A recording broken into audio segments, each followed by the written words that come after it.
আমি তোকে এই নকশা কখনোই দিব না। তাহলে শেষ হওয়ার জন্য রেডি হয়ে যা। আমি শেষ হয়ে যাব তবে এই নকশা দিব না। যদি কোনোভাবে এই নকশা দিয়ে ওই জিনিসটা পেয়ে যায় তাহলে অনেকজনকে শেষ করে দিবি। তাহলে ঠিক আছে, তুই এবার শেষ হয়ে যা।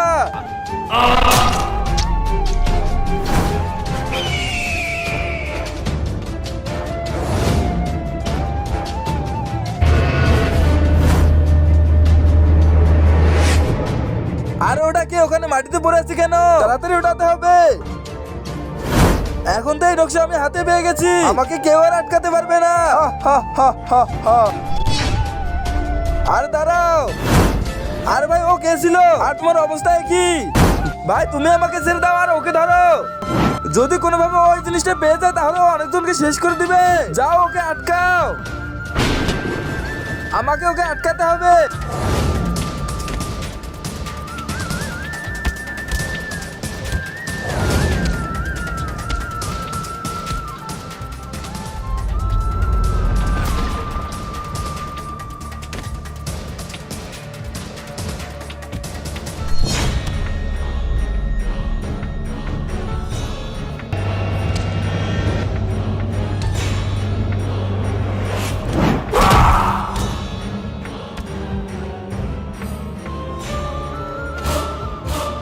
দৌড়ে কোথায় পালাচ্ছিস? এই নকশা আমাকে দিয়ে দে।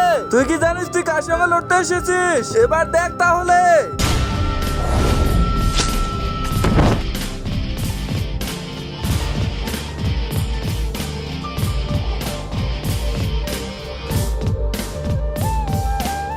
অনেক অপেক্ষার পর পেয়ে গেছি এবার তাদের তলোয়ার। এবার আমাকে কেউ আটকাতে পারবে না, আমি সবাইকে শেষ করে দিব। এই পবিত্র ছোট্ট সুন্দর কোরআনটিকে দেখে লাইক সাবস্ক্রাইব করে দাও আর কমেন্টে সবাই আমিন লিখে যাও। আরে এই তলোয়ারটা আমি বের করতে পারতেছি না কেন? আরে এই তলোয়ার কোথায় গেল? इस तलवार को सिर्फ मजबूत ईमान वाला इंसान ही उठा सकता है। আরে আমি যদি এই তলোয়ার বের করতে না পারি তাহলে কে পাবে? আরে এদিকে তাকা, আমি শুধু পাবো। আরে এটা তো তলোয়ারওয়ালা হুজুর। बिस्मिल्लाह रहमान रहीम। আরে ও তো তলোয়ার পেয়ে গেছে, এবার পালাতে হবে।